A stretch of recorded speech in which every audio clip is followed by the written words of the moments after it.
Kak, tahu nggak sih bedanya nasib sama takdir? Kalau menurut aku, kalau nasib itu kita masih bisa rubah, tapi kalau takdir itu udah kita nggak bisa rubah sih. Kalau menurut aku nasib itu yang masih bisa kita rubah sih. Kalau untuk takdir kayaknya udah ketetapan dari Allah deh. Betul. Nggak tahu. Kalau nasib mungkin masih bisa diubah ya buat kita diri kita sendiri. Kalau takdir mungkin kita udah usaha, tapi karena takdirnya itu ya nggak bisa diubah tangan manusia. Kalau nasib itu kan kayak apa ya, yang nggak bisa dirubah-rubah gitu sih. Kalau takdir itu kan kayak ada yang bisa dirubah sama yang bisa dirubah, itu aja sih. Kurang tahu sih, tapi kayak singkatnya tuh ya itu, kalau nasib tuh bisa dirubah, tapi kalau takdir tuh nggak bisa deh. Kalau misalnya nasib itu bisa diubah dari diri kita, tapi kalau misalnya takdir udah ketentuan dari Tuhan. Nah, kalau cara mengubahnya tadi itu gimana? Kalau misalnya nasib sih selagi kita gigih pasti itu bisa berubah ya, tergantung dari ketekunan kita. Ya berusaha pastinya. Berusaha buat ngubah nasib itu supaya nggak kayak gitu terus-terusan gitu. Pak Ustadz, jadi sebenarnya apa sih perbedaan nasib dan takdir?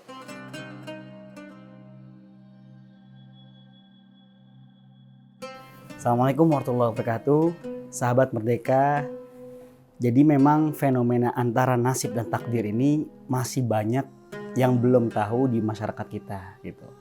Karena memang beda tipis nih antara nasib dan takdir, ya kan? Kadang orang mengartikan takdir itu adalah sebuah nasib, tapi ada juga yang mengartikan nasib sebuah takdir. Jadi ini masih ketukar-tukar antara nasib dan juga takdir. Kalau kita melihat dari kata asalnya, nasib adalah nasoba, yang artinya adalah apa yang kita terima atau apa yang kita dapatkan.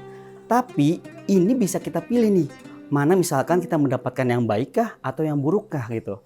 Nah, sedangkan takdir, kalau kita melihat dari asal katanya, qadaro, yaitu apa yang ditetapkan oleh Allah.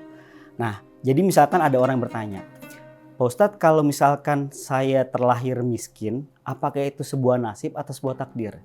Lalu kita melihat dulu bagaimana kondisi dari keluarga tersebut.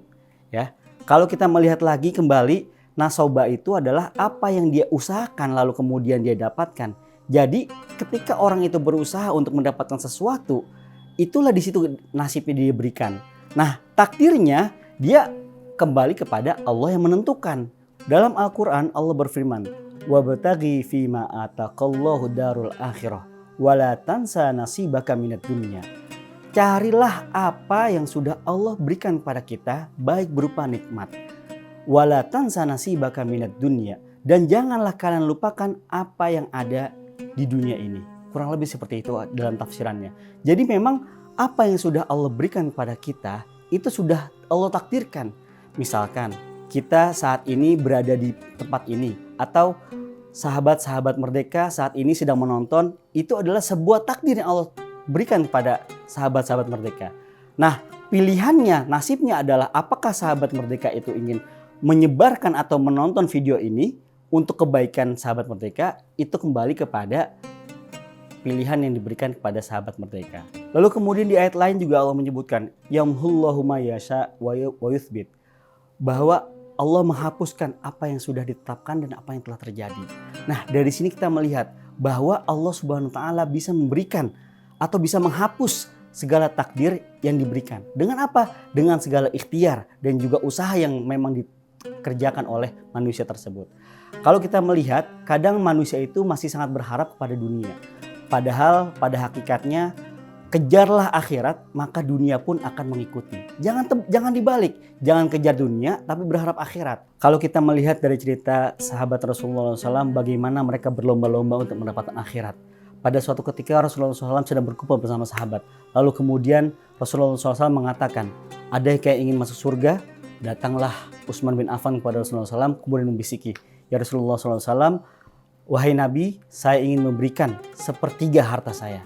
Mendengar itu, Umar bin Khattab radhiyallahu anhu datang kepada Rasulullah SAW, kemudian membisiki, ya Rasulullah, saya ingin memberikan setengah harta saya. Lalu kemudian Rasulullah SAW takjub dan juga kagum. Dan kemudian mengatakan, ini adalah sahabat saya terbaik. Dan setelah itu, begitulah para sahabat berlomba-lomba. Beberapa saat kemudian datanglah Abu Bakar. Lalu kemudian membisiki Rasulullah SAW, ya Rasulullah, saya ingin memberikan seluruh harta saya. Lalu kemudian Rasul bertanya, apa yang kau tinggalkan untuk keluargamu dan juga anak-anakmu? Abu Bakar mengatakan, ada Allah dan juga Rasulku. Begitulah para sahabat berlomba-lomba untuk mendapatkan akhirat. Nah, inilah hakikat dari nasib dan juga takdir. Bagaimana mereka berusaha untuk mendapatkan akhirat, tapi mereka juga tidak meninggalkan dunia. Kembali kepada ayat tadi, kita mengejar akhirat, maka dunia akan mengejar kita. Jangan sampai dibalik, kita mengejar dunia, maka akhirat pun akan meninggalkan kita. Seperti halnya dengan hadis Nabi yang juga menceritakan bagaimana ketika seorang berniat nih, baru niatnya doang gitu, tapi dia belum datang atau dia belum melakukan hal tersebut. Misalkan saya berniat untuk bisa belajar Al-Quran atau belajar ilmu. Lalu kemudian ada sebuah pengajian, saya datang ke sana tapi saya belum mendapatkan ilmunya, baru hadir aja. Dan disitulah Allah akan mengampuni dosanya. Begitulah kita, ketika kita ingin mendapatkan atau merubah nasib kita, maka harus ada niat yang kuat dalam diri kita untuk kita bisa melaksanakan atau untuk kita mengejar akhirat yang Allah tujukan. Percayalah sahabat Merdeka bahwa sesungguhnya semua yang kita lakukan, semua yang Allah takdirkan pasti akan ada hikmahnya.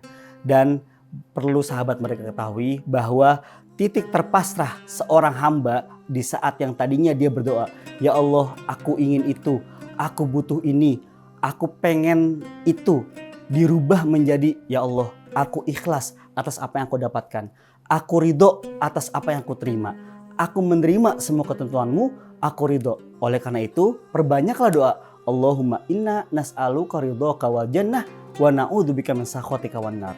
Apa yang kita harapkan semata-mata hanya mengharapkan ridha Allah Subhanahu wa taala. Di bulan yang penuh kemuliaan ini, marilah sama-sama kita memperbanyak dan terus mengulang-ulang doa ini agar kita mendapatkan atau meraih keridhaan dari Allah Subhanahu wa taala. Demikian billahi taufiq hidayah. Assalamualaikum warahmatullahi wabarakatuh.